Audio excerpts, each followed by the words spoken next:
Nalgonda parliament చూద్దాం. ఇక్కడ నుంచి బీఆర్ఎస్ నుండి కంచర్ల కృష్ణారెడ్డి గారు, కాంగ్రెస్ నుంచి రఘువీర్ రెడ్డి గారు, అలాగే సైదిరెడ్డి గారు బీజేపీ నుంచి పోటీ చేశారు. మరి ఇక్కడ ఎవరికి ఎక్కువగా గెలుపు అవకాశాలు ఉన్నాయి? నల్గొండ అంటే కాంగ్రెస్ అడ్డా. 2009 నుంచి మనం చూసిన ఈ కొత్తగా డీలిమిటేషన్ అయిన కాన్స్టిట్యున్సీ ప్రతిసారి కాంగ్రెస్ గెలుస్తూనే ఉంది. 2009లో గుత్తా సుఖేందర్ రెడ్డి టీడీపీ నుంచి కాంగ్రెస్ పార్టీలోకి వచ్చి వైఎస్ఆర్ నేతృత్వంలో పోటీ చేసి గెలిచారు. 2014లో అదే గుత్తా సుఖేందర్ రెడ్డి మళ్ళీ కాంగ్రెస్ పార్టీ నుంచి ఆయన గెలిచారు. 19లో ఉత్తమ్ కుమార్ రెడ్డి. మొత్తం అక్కడ 7 సెగ్మెంట్ లో టిఆర్ఎస్ హవా, అంటే ఎక్సెప్ట్ హుజూర్ నగర్ తప్ప ఉన్నా సరే అక్కడ ఉత్తమ్ కుమార్ రెడ్డి విజయం సాధించారు. సో కాంగ్రెస్ అడ్డా. ఎందుకంటే కోమటిరెడ్డి బ్రదర్స్, ఉత్తమ్ కుమార్ రెడ్డి, జానారెడ్డి, దామోదర్ రెడ్డి, సో మొత్తం కాంగ్రెస్ కు సామాజిక వర్గం పరంగా అనాదిగా అండగా ఉంటూ వస్తున్న రెడ్లు డామినేటెడ్ కాన్స్టిట్యున్సీ నల్గొండ. ఈసారి కూడా చాలా క్లియర్ గా ఉంటుందని అందరు భావించారు. జానారెడ్డి కుమారుడికి సార్ టికెట్ ఇచ్చారు, రఘువీర్ రెడ్డికి. ఆల్రెడీ జానారెడ్డి కుమారుడు జైవీర్ రెడ్డి నాగార్జున సాగర్ నుంచి ఎమ్మెల్యేగా ఉన్నారు. సో చూద్దాం ఎట్లాంటి రిజల్ట్ వస్తుందో. మనతో పాటు జానయ్య ఫోన్ లైన్ లో సిద్ధంగా ఉన్నారు. జానయ్య, ఎట్లా ఉంది Nalgonda parliament segment? One side గా ఉందా లేకపోతే ఏమన్నా మ్యాజిక్ ఏమైనా జరగవచ్చా? అంటే ఉమ్మడి నల్గొండ జిల్లా అంటేనే గతంలో కూడా కాంగ్రెస్ పార్టీకి కంచుకోటగా ఉండేది. గత 2 పర్యాయాలు, ఈసారి కూడా 3వ పర్యాయం కూడా కాంగ్రెస్ పార్టీకి కంచుకోటగా మారడం. ఉన్న మొత్తం 12 నియోజకవర్గాల్లో 11 నియోజకవర్గాలకు సంబంధించి కూడా కాంగ్రెస్ అభ్యర్థులు గెలుపొందడంతో కంచుకోటకి మారుపేరుగా మాత్రం మారిందని చెప్పవచ్చు. అయితే గతంలో పోయినసారి జరిగినటువంటి అసెంబ్లీ ఎన్నికల్లో బీఆర్ఎస్ పార్టీకి సంబంధించి ఎక్కువ మొత్తంలో 9 అసెంబ్లీ నియోజకవర్గాల్లో వాళ్ళు బీఆర్ఎస్ పార్టీకి సంబంధించినటువంటి ఎమ్మెల్యేలు గెలిచినప్పటికీ మిగతా 4 స్థానాల్లో వాళ్ళు కాంగ్రెస్ పార్టీకి గెలిచినప్పటికీ జరిగినటువంటి రాజకీయ పరిణామాల నేపథ్యంలో కాంగ్రెస్ పార్టీ నుంచి బీఆర్ఎస్ పార్టీలోకి వెళ్లడం, ఉత్తమ్ కుమార్ రెడ్డి ఎంపీగా పోటీ చేసి గెలవడం జరిగింది. అయితే ఈ నేపథ్యంలో 2 పార్లమెంటు నియోజకవర్గాలకు సంబంధించి నల్గొండ, భువనగిరి 2 నియోజకవర్గాలకు సంబంధించి జరిగినటువంటి ఎన్నికల్లో నల్గొండ పార్లమెంటు బరి నుంచి దిగినటువంటి ఉత్తమ్ కుమార్ రెడ్డి మాత్రం కాంగ్రెస్ పార్టీ నుంచి విజయం సాధించారు. అలాగే భువనగిరి నుంచి కోమటిరెడ్డి వెంకరెడ్డి విజయం సాధించారు. అయితే ఈ పరిస్థితుల్లో గతంలో జరిగినటువంటి అసెంబ్లీ ఎన్నికల్లో మెజార్టీ బీఆర్ఎస్ పార్టీ ఎమ్మెల్యేలు ఉన్నప్పటికీ 2 పార్లమెంట్ స్థానాలకు సంబంధించి కూడా కాంగ్రెస్ పార్టీ గెలవడంతో బీఆర్ఎస్ పార్టీ ఎమ్మెల్యేల వరకు మాత్రమే ఇక్కడ నల్గొండ ఓటర్లు మాత్రం వాళ్ళకి సపోర్ట్ చేశారు. ఎంపీకి సంబంధించి మాత్రం కాంగ్రెస్ పార్టీకి సంబంధించినటువంటి ఎవరైతే అభ్యర్థులు ఉన్నారో, ఇటు ఉత్తమ్ కుమార్ రెడ్డి నల్గొండ నుంచి, అటు భువనగిరి నుంచి కోమటిరెడ్డి వెంకరెడ్డికి ఇద్దరికి సపోర్ట్ చేయడం జరిగింది. వాళ్ళిద్దరు కూడా గెలుపొందడం జరిగింది. అయితే ఈసారి జరిగినటువంటి అసెంబ్లీ ఎన్నికల్లో ఉన్నటువంటి ఉమ్మడి నల్గొండ జిల్లాలో ఉన్నటువంటి 12 నియోజకవర్గాల్లో 11 నియోజకవర్గాల్లో కాంగ్రెస్ అభ్యర్థులే గెలుపొందడం జరిగింది. విషయం రండి జానయ్య, సూర్యాపేటలో తప్ప మిగతా చోట్ల అన్ని చోట్ల మీరు అంటున్న దాని ప్రకారం ఇక్కడ ఈ నల్గొండ పార్లమెంట్ సెగ్మెంట్ లో ఒక సూర్యాపేటలో జగదీష్ రెడ్డి గెలిచారు. మిగతా 6 సెగ్మెంట్ లో కాంగ్రెస్ ఎమ్మెల్యేలు ఉన్నారు. సో ఇవాళ పోలింగ్ ట్రెండ్ ఎట్లా ఉంది? రఘువీర్ రెడ్డికి ఎంత మెజార్టీ రావచ్చు? అయితే ఇక్కడ చెప్పుకోవాల్సిన ముఖ్యమైనటువంటి అంశం ఏంటంటే ఉమ్మడి నల్గొండ జిల్లాకు సంబంధించి 4 సీనియర్ నేతలు, కోమటిరెడ్డి వెంకటరెడ్డి కావచ్చు, జానారెడ్డి, ఉత్తమ్ కుమార్ రెడ్డి, దామోదర్ రెడ్డి, వీళ్ళు 4 కూడా ఈ నల్గొండ పార్లమెంటు పరిధిలోనే వాళ్ళు 4 కూడా ఉన్నటువంటి నేతలు. అయితే ఇక్కడ ఏదైతే పార్లమెంటుకు సంబంధించినటువంటి కాంగ్రెస్ అభ్యర్థిని జానారెడ్డి కొడుకుని అంటే రఘువీర్ రెడ్డిని ఆయనను ప్రకటించడంతో ఇటు కోమటిరెడ్డి వెంకటరెడ్డి మాత్రం నల్గొండ అసెంబ్లీ నియోజకవర్గానికి సంబంధించి ఆయనను రాకుండా చేయడం, కొంతమేర అటు ఉత్తమ్ కుమార్ రెడ్డి, జానారెడ్డి ఇద్దరు దగ్గర ఉండడం, అలాగే దామోదర్ రెడ్డి కూడా వీళ్ళు 3 ఒకే తాటిపై ఉన్నప్పటికీ కోమటిరెడ్డి వెంకటరెడ్డి మాత్రం కోమటిరెడ్డిని సికింద్రాబాద్ పొమ్మన్నారు కదా, అక్కడ వద్దని చెప్పారు. అయితే ఇక్కడ ఈ పార్లమెంటు నియోజకవర్గానికి సంబంధించి మాత్రం రఘువీరెడ్డి మాత్రం అన్ని నియోజకవర్గాల్లో పూర్తి స్థాయిలో ప్రచారం చేసినప్పటికీ నల్గొండ నియోజకవర్గానికి సంబంధించి మాత్రమే ఇంకారెడ్డి ఆబ్జెక్షన్ చెప్తున్నారనేది విషయాన్ని అధిష్టానానికి వివరించిన నేపథ్యంలో ఆయనకు సీరియస్ కావడం, ఆయన మీద సీరియస్ కావడం జరిగింది. కాకపోతే ఇప్పుడు ప్రజెంట్ ఈ రోజు జరిగినటువంటి పోలింగ్ విషయానికి వస్తే మాత్రం ఇటు నాగార్జున సాగర్, అలాగే దేవరకొండ, ఇటు హుజూర్ నగర్, కోదాడ ఈ నియోజకవర్గాల్లో మాత్రమే కాంగ్రెస్ పార్టీకి సంబంధించి ఎక్కువ మంది వాళ్ళు కాంగ్రెస్ పార్టీకి సపోర్ట్ చేసినట్టుగా ప్రస్తుతం అంటే ఈ రోజు పోలింగ్ జరిగిన దాన్ని మాత్రం పరిశీలించవచ్చు. ఇటు సూర్యాపేట నియోజకవర్గానికి వస్తే మాత్రం బీఆర్ఎస్ పార్టీకే ఎక్కువ మంది వాళ్ళు మొగ్గు చూపినట్టుగా కనబడుతుంది. ఇటు మీకేమనిపిస్తుంది ఓవరాల్ గా నల్గొండ పార్లమెంట్ సెగ్మెంట్ లో 7 చోట్ల కాంగ్రెస్ కు మెజార్టీ రాదా? 7 నియోజకవర్గాల్లో నల్గొండ నియోజకవర్గమే ముఖ్యంగా కనబడుతుంది. ఈ నల్గొండ నియోజకవర్గానికి సంబంధించి నల్గొండలో క్లియర్ మెజార్టీ వస్తుంది కాంగ్రెస్ కు. నల్గొండ టౌన్ కు సంబంధించి ముస్లిం ఓట్లు కాంగ్రెస్ పార్టీకి పడతాయని చెప్పి వీళ్ళందరూ భావించినప్పటికీ ముస్లిం ఓటింగ్ అంటే వాళ్ళు పోలింగ్ సంబంధించి ముఖ్యంగా వాళ్ళు ఓటింగ్ వేయడానికి మాత్రం ఎక్కువ మంది రాకపోవడంతో ముస్లిం ఓటింగ్ సంబంధించి మాత్రం వాళ్ళు తక్కువ వేయడంతో నల్గొండలో కాంగ్రెస్ పార్టీకి అంటే నల్గొండ టౌన్ లో 48 కౌన్సిలర్ స్థానాలు ఉంటాయి. ఈ 48 కౌన్సిలర్ స్థానాలకు సంబంధించి మాత్రం ఎక్కువ శాతం నల్గొండ టౌన్ లో మాత్రం బీజేపీకే ఎక్కువ వైపు ముగ్గు చూపారనేది మాత్రం నల్గొండ టౌన్ లో కోమటిరెడ్డి వెంకటరెడ్డి ఇలాకాలో బీజేపీకి మెజార్టీ వస్తుందంటారు మీరు టౌన్ వరకు. నల్గొండ టౌన్ లో మాత్రం ఎక్కువ మాత్రం బీజేపీకి మాత్రమే ముగ్గు చూపారు. ఈ నేపథ్యంలో నల్గొండ అసెంబ్లీ సెగ్మెంట్ కు సంబంధించి తిప్పర్తి, కనగలు, నల్గొండ రూరల్ ఈ మండలాలకు సంబంధించి కాంగ్రెస్ పార్టీకి కొంతమేర మెజార్టీ రావచ్చు, రాకపోవచ్చు. టౌన్ లో ఎంత మెజార్టీ ఉంటుంది, టౌన్ లో ఎంత ఓటింగ్ ఉంటుంది, రూరల్ మండల్స్ లో ఎంత ఉంటుంది? పానగల్, తిప్పర్తి, నల్గొండ రూరల్ లో అయితే ఈ నల్గొండ సిగ్మెంట్ కు సంబంధించి తిప్పర్తి, కనగల్లు, నల్గొండ రూరల్ ఇదేమో రూరల్ కు సంబంధించి నల్గొండ మున్సిపాలిటీకి సంబంధించి మాత్రం 1 lakh ఉంటుంది. మిగతా రూరల్ కు సంబంధించి మరో 1 lakh ఉంటుంది. 2 లక్షల చిల్లర మాత్రం ఓటర్లు ఉంటారు. అయితే నల్గొండలో మనకు క్లియర్ గా ఇప్పుడు కోమటిరెడ్డి అడ్డాలో కాంగ్రెస్ కు క్లియర్ గా ఒక 20-30 వేల మెజార్టీ వచ్చే అవకాశం లేదు. ఇక్కడ నల్గొండ టౌన్ ది మాత్రం ఎక్కువ ప్రభావం చూపిస్తాయి. అంటే బీజేపీ వైపు బీజేపీకి ఎక్కువ చూపారు నల్గొండ టౌన్. ఎందుకు కోమటిరెడ్డి సరిగా పనిచేయలేదా? అంటే ఇక్కడ మోడీకి సంబంధించి మాత్రం బాగా ప్రచారం జరిగింది. హిందూ ముస్లిం అనేది కొంత తేడా తోటి ఎక్కువ మంది మాత్రం ఎక్కువ మొగ్గు బీజేపీ వైపే చూపడం తోటి నల్గొండ టౌన్ లో మాత్రం బీజేపీ వైపే మొగ్గు చూపారని చెప్పవచ్చు. రూరల్ మండలానికి సంబంధించి మాత్రం కాంగ్రెస్ వైపు మాత్రం నాగార్జున సాగర్ ఎట్లా ఉంది? వీళ్ళ తమ్ముడు రఘువీర్ రెడ్డి తమ్ముడు జయవీర్ రెడ్డి ఎమ్మెల్యేగా ఉన్నారు. క్లియర్ ఉంటుందా కాంగ్రెస్ కి అక్కడ? అయితే ఈ నల్గొండ పార్లమెంటు సెగ్మెంట్ కి సంబంధించి 7 నియోజకవర్గాల్లో ఒక్క సూర్యాపేట తప్ప మిగతా 6 నియోజకవర్గాల్లో గెలిచినటువంటి కాంగ్రెస్ అభ్యర్థులు అంటే ఎవరైతే ఎమ్మెల్యేలు ఉన్నారో వారందరికి కూడా తక్కువ 50,000 మెజార్టీ మాత్రం అందరికీ ఉన్నది. ఏది ఎమ్మెల్యే ఎలక్షన్లకు సంబంధించి వాళ్ళు గెలిపింది.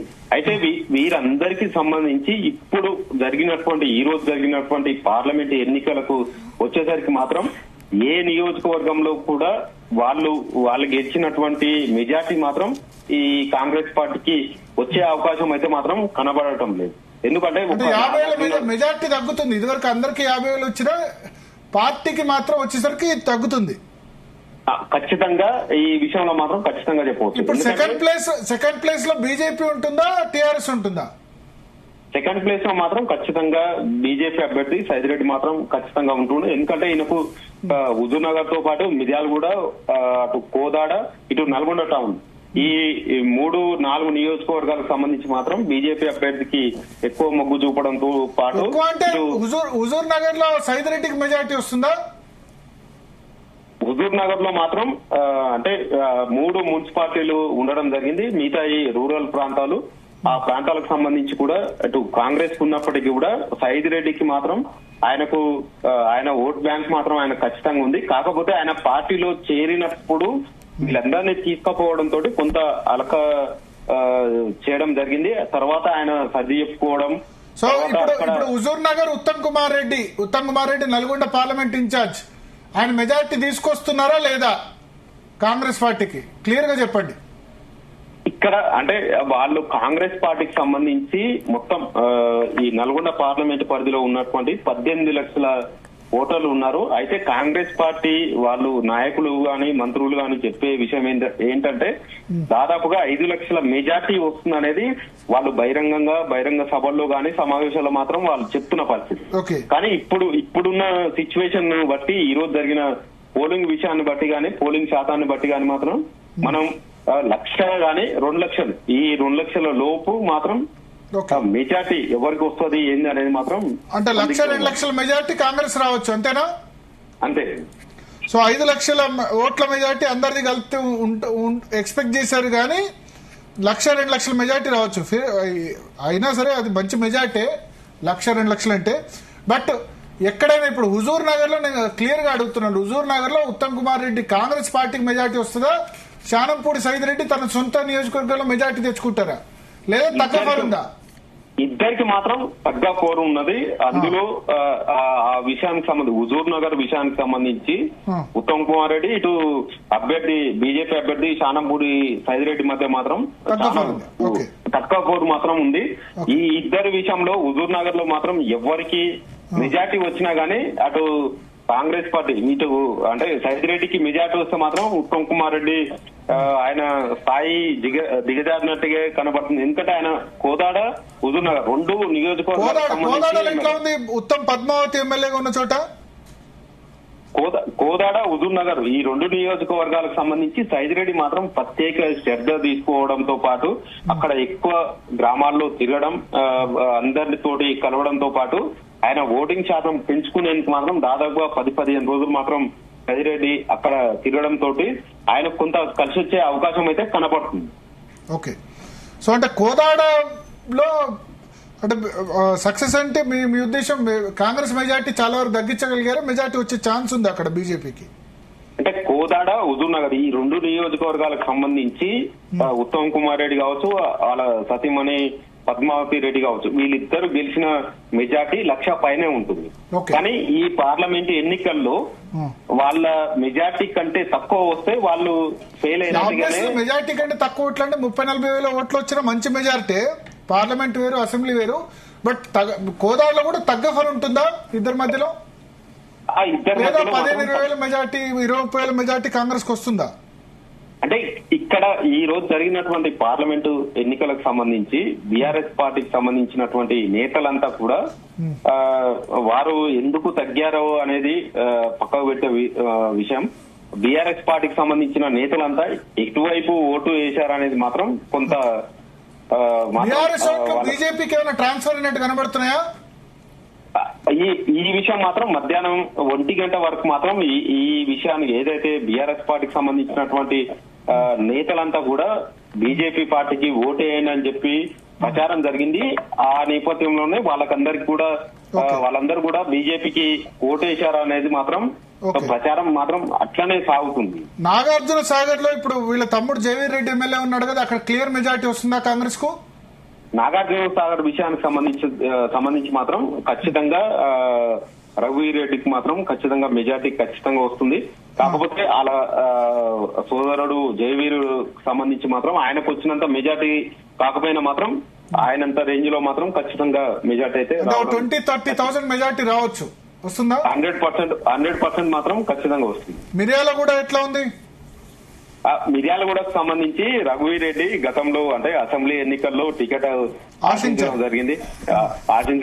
అక్కడ బిఎల్ఆర్ బత్తుల లక్ష్మారెడ్డి ఆయన ఖచ్చితంగా నాకు టికెట్ కావాలన్నారు. అప్పుడు ఉత్తమ్ కుమార్ రెడ్డి ఇటు కోమటిరెడ్డి వెంకటరెడ్డి ఆయనకు సపోర్ట్ చేయడం, ఆయనకు టికెట్ ఇప్పించడం జరిగింది. అయితే ఇప్పుడు ప్రజెంట్ రఘువీర్ రెడ్డి ఎంపీగా పోటీ చేస్తున్నారు. ఆయనను గెలిపిస్తే తర్వాత జరిగే ఎన్నికల వరకు నాకు ఇబ్బంది ఉండకుండా ఉంటదనేది ఆయన ఉద్దేశంతో ఖచ్చితంగా రఘువీర్ రెడ్డి ఎక్కడికి వెళ్తే అక్కడికి బతుల లక్ష్మారెడ్డి మాత్రం ఆయనతోటి తిరగడం, ప్రచారంలో పాల్గొనడం జరుగుతుంది. కానీ అక్కడ మిర్యాలగూడ నియోజకవర్గానికి సంబంధించి మాత్రం కొంతమంది బీఆర్ఎస్ నేతలు కాంగ్రెస్ లో చేరడంతో కొంత కాంగ్రెస్ పార్టీకి కొంత దెబ్బపడే అవకాశం అయితే కనపడుతుంది. అంటే మిర్యాలగూడ మెజారిటీ కాంగ్రెస్ కే వస్తుంది కదా క్లియర్ గా. మిర్యాలగూడ నియోజకవర్గానికి సంబంధించి కొంతమంది అంటే బీఆర్ఎస్ పార్టీకి సంబంధించినటువంటి జానయ్య మీరు సూటిగా చెప్పండి, సూటిగా మెజారిటీ కాంగ్రెస్ కు వస్తుందా, వస్తే ఎంత మెజారిటీ వచ్చే అవకాశం ఉంది? మిర్యాలగూడ నియోజకవర్గానికి సంబంధించి బత్తుల లక్ష్మారెడ్డి ఎమ్మెల్యేగా గెలిచినప్పుడు 50,000 పైగా మెజార్టీ వచ్చింది. అంత మెజార్టీ రాదు, ఓకే, బట్ ఎంత మెజార్టీ వచ్చే అవకాశం ఉంది? ఇప్పుడైతే మాత్రం 10,000 నుంచి 20,000 మధ్యలో మాత్రం మెజార్టీ రావచ్చు. ఓకే, సో సైదిరెడ్డి బాగానే కవర్ చేశారు. సూర్యాపేటలో మంత్రి జగదీష్ రెడ్డి ప్రాతినిధ్యం వహిస్తున్నారు. సూర్యాపేటలో మాత్రం ఖచ్చితంగా మాత్రం బీఆర్ఎస్ పార్టీ అలాగే కాంగ్రెస్ పార్టీ ఈ ఇద్దరి మధ్యనే పోటీ ఉంది. జగదీష్ రెడ్డి, మాజీ మంత్రి జగదీష్ రెడ్డి మాత్రం పోలింగ్ విషయానికి సంబంధించి కానీ అక్కడ ఉన్నటువంటి నేతలు పార్టీ మారుతున్న విషయంలో కూడా ఆయన వాళ్ళని వెనక్కి రప్పించే విధంగా కూడా వాళ్ళు పార్టీ మారకుండా చేసే విధంగా కూడా చాలా ప్రయత్నాలు చేయడంతో పాటు ఖచ్చితంగా పోలింగ్ లో ఖచ్చితంగా బీఆర్ఎస్ పార్టీకి మెజార్టీ రావాలనేది కేసీఆర్ వద్ద ఆయన నియోజకవర్గానికి సంబంధించి మెజార్టీ చూపించుకోవాలి కాబట్టి ఆయన మాత్రం జరిగింది. సూర్యాపేటలో బీఆర్ఎస్ మెజార్టీ వస్తుందా? వాస్తవంగా చెప్పాలంటే ఆయన ఎమ్మెల్యే ఎలక్షన్ లోనే ఆయన 4,000 నుంచి 5,000 మధ్యలో ఓట్లతోటి గెలుపొందడం జరిగింది.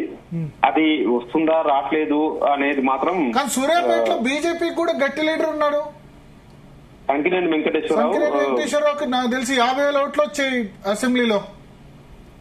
అవునవును, అంతకు ముందు కూడా ఇండిపెండెంట్ గా కూడా చేయడం, తర్వాత బీజేపీ పార్టీ నుంచి. మరి బీజేపీ థర్డ్ పొజిషన్ లో ఎందుకు ఉంది అట్లయితే సంకినేని వెంకటేశ్వరరావు ఉండి కూడా? అంటే సైజిరెడ్డికి ఆయన పార్టీ మారి ఒకేసారి టికెట్ తీసుకోవడం తోటి అన్ని నియోజకవర్గాల్లో కవర్ కాకపోవడం తోటి కొంతమేర బీజేపీకి దెబ్బ పడుతుందని మాత్రం చెప్పవచ్చు ఇందులో. ఎందుకంటే ఇటు ఆయన బీఆర్ఎస్ పార్టీ ఎమ్మెల్యేగా పోటీ చేసి ఓడిపోవడం, తర్వాత బీజేపీ పార్టీలో ఎంపీ ఎలక్షన్ ముందు జాయిన్ కావడం, ఎమ్మటే ఆయనకు టికెట్ కేటాయించడం తోటి అప్పటి వరకు టికెట్ ఆశించినటువంటి నేతలు చాలా మంది ఉన్నారు. కాకపోతే ఏంటంటే ఆయన టికెట్ తీసుకొని వచ్చిన తర్వాత కొంతమంది నేతలు ఆయనను వ్యతిరేకించినప్పటికీ తర్వాత ఆయనను కలుపుకోపోవడానికి మాత్రం ప్రయత్నించినప్పటికీ గానీ అప్పటికే ఆలస్యం కావడం, ఓటర్లకి అది చేరువ కాకపోవడంతో. దేవరకొండ ఎట్లా ఉంది జానయ్య? దేవరకొండ అసెంబ్లీలో దేవరకొండ నియోజకవర్గంలో మాజీ మంత్రి జానారెడ్డికి మాత్రం మంచి పట్టు ఉంటుందని చెప్పవచ్చు. ఆయన శిష్యుడే బాలనాయక్ ప్రస్తుతం ఎమ్మెల్యే. ఆయనతోటి బాగా సంబంధాలు ఉండడంతో పాటు ఈ ఏదైతే ఎస్టీ సామాజిక వర్గానికి సంబంధించి ఇటు నాగార్జున సాగర్ అటు దేవరకొండ అంటే రెండు నియోజకవర్గాలు పక్క పక్కనే ఉంటాయి. తండాలకు సంబంధించి మాత్రం జానారెడ్డికి మంచి సంబంధాలు ఉండడంతో ఇటు దేవరకొండ, నాగార్జున సాగర్ రెండు నియోజకవర్గాల్లో మాత్రం ఖచ్చితంగా కాంగ్రెస్ పార్టీకి మాత్రం మెజార్టీ ఖచ్చితంగా వస్తుందని మాత్రం చెప్పవచ్చు. ఓకే, సో ఓవరాల్ గా మీరు చెప్తున్న ప్రకారం అన్ని చోట్ల 50,000 మెజార్టీ ఎక్సెప్ట్ సూర్యాపేట 6 నియోజకవర్గాల్లో 50,000 మెజార్టీ లాస్ట్ టైం వచ్చింది కాంగ్రెస్ పార్టీకి.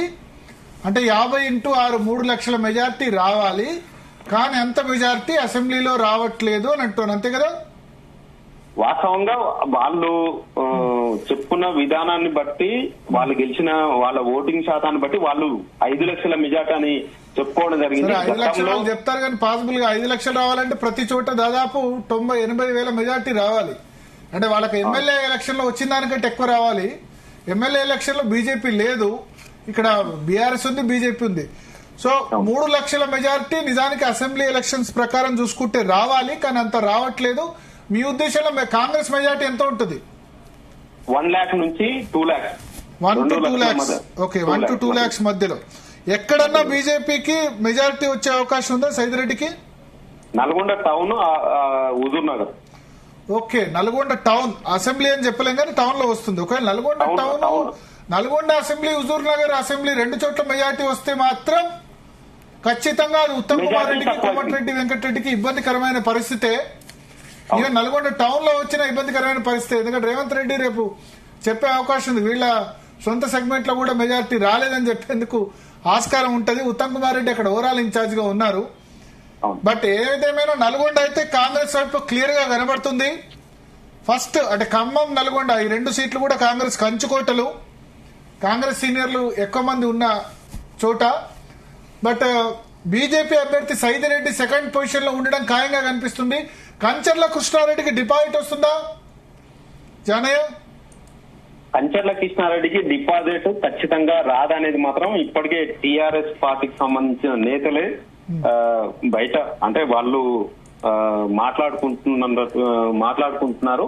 ఆ విషయానికి సంబంధించి కూడా వాళ్ళకి అసలు బీఆర్ఎస్ పార్టీకి సంబంధించి సరైన ప్రచారం లేదు, కార్యకర్తలను పిలిచి సమావేశాలు పెట్టిన పరిస్థితి లేదు.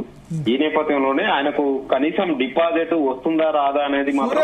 సూర్యాపేటలో మెజార్టీ వస్తుందా కంచర్ల కృష్ణారెడ్డికి, జగదీష్ రెడ్డి సెగ్మెంట్ లో? సూర్యాపేట టౌన్ విషయానికి కానీ అటు అంటే సూర్యాపేట నియోజకవర్గానికి సంబంధించి 3 మండలాలు ఉంటాయి. దానికి సంబంధించి సూర్యాపేట టౌనే మేజర్. ఈ సూర్యాపేట టౌన్ కి సంబంధించి సంకినేని వెంకటేశ్వరరావు బీజేపీ నేత, ఆయన బాగా ప్రచారం నిర్వహించడంతో బీజేపీకే అనుకూలంగా ఉంటుందనేది మాత్రం బీజేపీ నేతలు చెప్తున్నటువంటి. ఓవరాల్ నియోజకవర్గం ఓవరాల్ గా మాత్రం కాంగ్రెస్ పార్టీకి ఇటు బీజేపీ పార్టీకే మధ్య, వీళ్ళిద్దరి మధ్యన మాత్రం పోటీ ఉండే అవకాశం అయితే కనపడుతుంది సూర్యాపేటలో. ఓకే, సో ఓవరాల్ గా చూసుకుంటే గనక థ్యాంక్ యూ జానయ్య. స్పందన 1,00,000కు పైగా మెజార్టీ అయితే కాంగ్రెస్ పార్టీ ఖాయంగా కనిపిస్తుంది. నల్గొండలో గన్ షాట్ గెలవబోతుంది. అయితే అనుకున్నంత మెజార్టీ రావట్లేదు. ఇంట్రెస్టింగ్ ఫ్యాక్టర్ ఏంటంటే బీజేపీ సెకండ్ పొజిషన్ లోకి వెళ్తుంది. కంచర్ల కృష్ణారెడ్డి టీఆర్ఎస్ అభ్యర్థి, కంచర్ల భూపాల్ రెడ్డి నల్గొండ మాజీ ఎమ్మెల్యే సోదరుడు, 3rd పొజిషన్ లో ఉండబోతున్నారు. డిపాజిట్ కూడా రాదంటారు. సో బీఆర్ఎస్ నిజానికి కేసీఆర్ నల్గొండ ర్యాలీ నుంచి స్టార్ట్ చేశారు, కృష్ణా జిల్లాలో మనవాట అని. బట్ అది ఇంపాక్ట్ చూపించే, పంటలు కూడా ఎండిపోయాయి నల్గొండలో. బట్ అది ఇంపాక్ట్ చూపించినట్టు అనిపించట్లేదు. సైదిరెడ్డి భారతీయ జనతా పార్టీ కొత్త అయినా సరే ఆయన హుజూర్ నగర్ కోదాడలో తగ్గ ఫర్ ఇచ్చారంటున్నారు. మిర్యాలగూడ కూడా కొంత 10-15 వేల మెజార్టీ కంటే ఎక్కువ రాదంటారు. నల్గొండ, హుజూర్ నగర్, కోదాడ ఈ 3 చోట్ల సైదిరెడ్డి తగ్గఫర్ ఇచ్చారంటున్నారు. చూద్దాం ఏం జరుగుతుంది. నల్గొండ అయితే కాంగ్రెస్ లీడ్ లో ఉన్నట్టు, నల్గొండ కాంగ్రెస్ లీడ్ లో ఉంది. First time BJP second position లో నిలుస్తుంది నల్గొండలో. సో లీడ్ అంటే క్లియర్ లీడే, 1,00,000+ మెజార్టీ అంటే క్లియర్. నల్గొండ మరోసారి కాంగ్రెస్ కంచుకోట కాబోతోంది. అయితే ఎంత మెజార్టీ, ఎక్స్పెక్ట్ చేసినంత మెజార్టీ, ఎందుకంటే గతంలో కూడా గుత్తా సుఖేందర్ రెడ్డి 2014లో గెలిచినా ఇప్పుడు 1,97,000 మెజార్టీ వచ్చింది. ఉత్తమ్ కుమార్ రెడ్డికి అంత మెజార్టీ రాలేదు, ఎందుకంటే అప్పుడు టీఆర్ఎస్ ఎమ్మెల్యేలు ఎక్కువ మంది ఉండే. బట్ కాంగ్రెస్ కంఫర్టబుల్ మెజార్టీతో గెలుపుతుంది. 1,00,000 నుంచి 2,00,000 మధ్యలో ఎంతైనా మెజార్టీ రావచ్చు. బట్ ఓవరాల్ గా ఎక్స్పెక్ట్ చేసినంత మెజార్టీ రావట్లేదు. సర్ప్రైజింగ్లీ బీజేపీ సెకండ్ పొజిషన్ లో ఉంది. టీఆర్ఎస్ కు డిపాజిట్ కూడా దక్కడం కష్టంగానే మనకు కనిపిస్తుంది.